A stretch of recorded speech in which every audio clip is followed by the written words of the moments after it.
So hello guys and welcome back to my channel. और आज हम लोग बहुत इंटरेस्टिंग चीज़ करने वाले हैं। आज हम लोग एक मैथमेटिशियन बनने वाले हैं और हम देखेंगे कि मैथमेटिशियन कैसे सोचता है, कुछ भी अगर उसे प्रॉब्लम मिलती है उसको सॉल्व करने के लिए। तो जो आज की प्रॉब्लम है वो ये है कि मान लो आपके पास एक पॉलीगन है कोई भी, फॉर एग्जाम्पल जो आपका स्क्वायर होता है या फिर जो भी क्वाड्रिलेटरल होता है वो एक पॉलीगन होता है, ट्राइंगल होता है वो एक पॉलीगन होता है। पॉलीगन्स बेसिकली क्लोज शेप्स होती है जो स्ट्रेट लाइन से ही बनती है। क्वाड्रिलेटरल्स हो गए, ट्राइंगल्स हो गए, पेंटागन हो गया कि हेक्सागन हो गया एक्चुअली। तो फिर अब क्या होता है इन कोऑर्डिनेटर्स के अंदर एक ये एंगल होता है और इन सभी कोऑर्डिनेट से प्रॉपर्टी होती है कि इन सब का जो सम होता है, जो अंदर में एंगल्स बनाइए सब एंगल्स, इनका जो सम होता है उस टाइप के हर कोऑर्डिनेट हर पॉलीगन के लिए सॉरी सेम रहता है। जैसे कि ये जो आप देख पा रहे हो ट्राइंगल है, ये मतलब ट्राइंगल के अगर आप सभी एंगल्स को अगर आप सम करोगे तो 180 ही आएगा, फिर चाहे वो किसी भी तरीके का ट्राइंगल हो।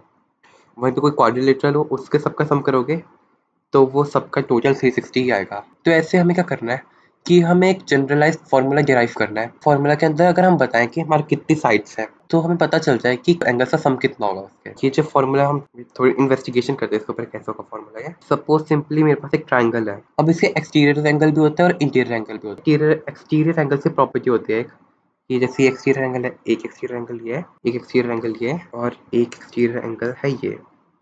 तो इनके एक्सटीरियर एंगल से प्रॉपर्टी होती है, वो प्रॉपर्टी क्या होती है कि इनका जो सम है वो हमेशा 360 ही आएगा। और ये होता है किसी भी पॉलीगन के लिए एक्सटीरियर एंगल 360 आते हैं, पेंटागन हो, हेक्सागन हो, ट्राइंगल हो, कोई भी हो। पर जो इंटीरियर एंगल होते हैं वही डिफर करते हैं। कि सपोज एक स्ट्रेट लाइन है, इस स्ट्रेट लाइन के ऊपर ऐसे एक लाइन है जो स्ट्रेट एंगल इसको कट कर रही है, तो फिर इसका इस एंगल का सम हमेशा 180 डिग्री ही आएगा, हमें ये भी पता है। तो इन सब चीज़ों का यूज़ करके हम एक जनरल फार्मूला डिराइव कर सकते हैं। आप भी ट्राई करो पहले और एक बार मैं तुम्हें बताने के लिए। तो ये रहा हमारा ट्राइंगल, ठीक। अगर अब आपको इसका एक इंटीरियर एंगल देखना है तो मान लो मैं यहाँ से एक्सटेंड करूँ इसको, तो फिर आप देख पा रहे होगे कि ये हमारा 180 डिग्री का एंगल होगा, है ना। तो हमें कुछ भी करके मान लो कि ये वाला एंगल पता चल जाए इस साइड वाला, तो फिर हम क्या कर सकते हैं, हम 180 में से इस एंगल को माइनस कर देंगे। इस एंगल को भी के लिए एक्स नाम दे, ठीक है, एक्स माइनस कर देंगे तो हमें इंटीरियर एंगल मिल जाएगा। तो अब हमें इस एक्स की बस वैल्यू फाइंड आउट करनी है।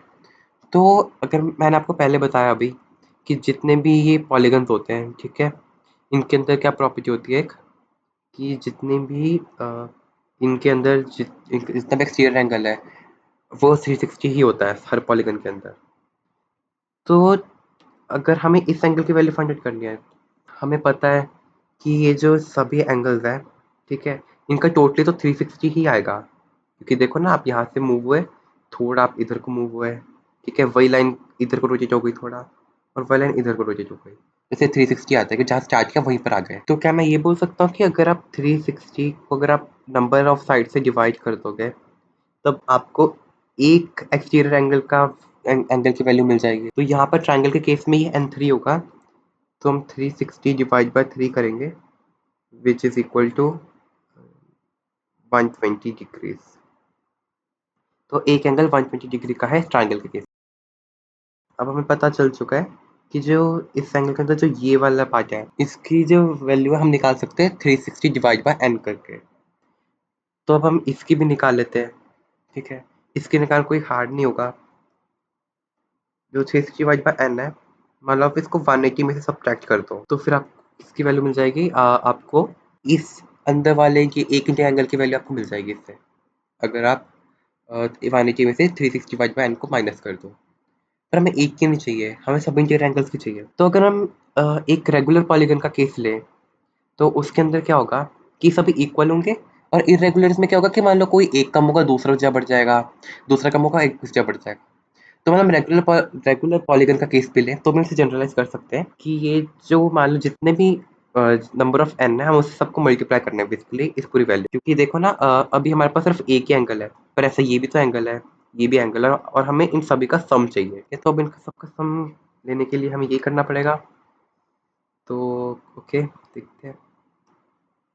तो पाने की इस पूरी वैल्यू को, जो पूरी वैल्यू दिख रही है, आपको इस पूरी वैल्यू को मल्टीप्लाई बाय करना है n। तो क्या अब इसे थोड़ा सिंप्लीफाई कर लेते हैं क्योंकि फॉर्मूला हमारा बन चुका है, बट आई थिंक कि थोड़ा सिंप्लीफाई हो सकता है और इसे देखने में थोड़ा ईजी होगा। तो ये इक्वल टू है, हम यहाँ पे एलसीएम लेंगे 180 n माइनस 360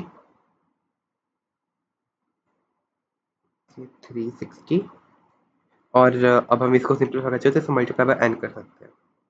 तो देख पा रहे हो अब n से n कट रहा है ये, ठीक है।